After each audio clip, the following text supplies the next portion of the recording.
A delegation from the Jaintia National Council Western Zone, led by President Ferdinand Dhar and General Secretary Heibormi Lyngdoh, surveyed the proposed site for the Jaintia Hills Mini Secretariat. During their visit on the 27th of February this year, they witnessed the start of construction as pledged by Meghalaya's Deputy Chief Minister Sniawbhalang Dhar in 2023. The Council emphasized the importance of completing the project to facilitate administrative reforms and investment, aligning with Chief Minister Conrad K. Sangma's commitment to Tura.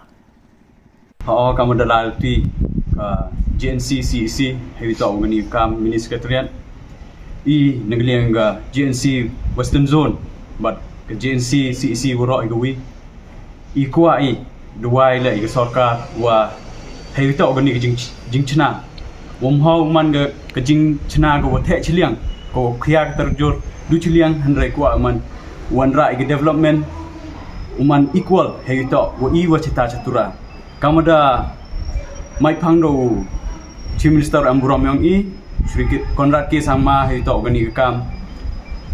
nuduk kesini wada monorim the kular wow wanra ig large investment wanra ig administrative reform ile kamera ig cita cegero kuai wow wanra ig chenicha juai the heju ipor punpa wijing kuplay ye sarkar udah Cimkia lagi sedang ini kam, but kamu dong presiden tu, mau saatin gini ke kam, dua hasiten kam mulai baik chat gini ke jing cenai gini ke mini sekretariat. Berhijau ipor le kuntui, iku sarkar, sedang nak gi pencena nak kita yang mesti yang ada saatin, kau kibun, kibru yang geri, Jaintia yang iwrak kui, kepliang jang ki depend dengan naita yang mesti. The haju ipor Heibormi waka smart town ketuga juais ketuga kamudio haga kubor hagini isngi udadap yo chegoro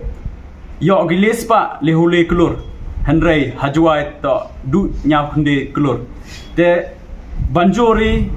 kerpadi economic kmat yang wana Jaintia o chimkhia gi Heibormi kam womhau man kamnon tni mhau khia ta tarjur wow uchim ni dekat resolution wanra ke dego with one resolution yo igjo nei bha kejuai le man go headquarter ketura man go headquarter yo man mohau man gate kaman ontu mohau man gate ga tarju dokhya chliang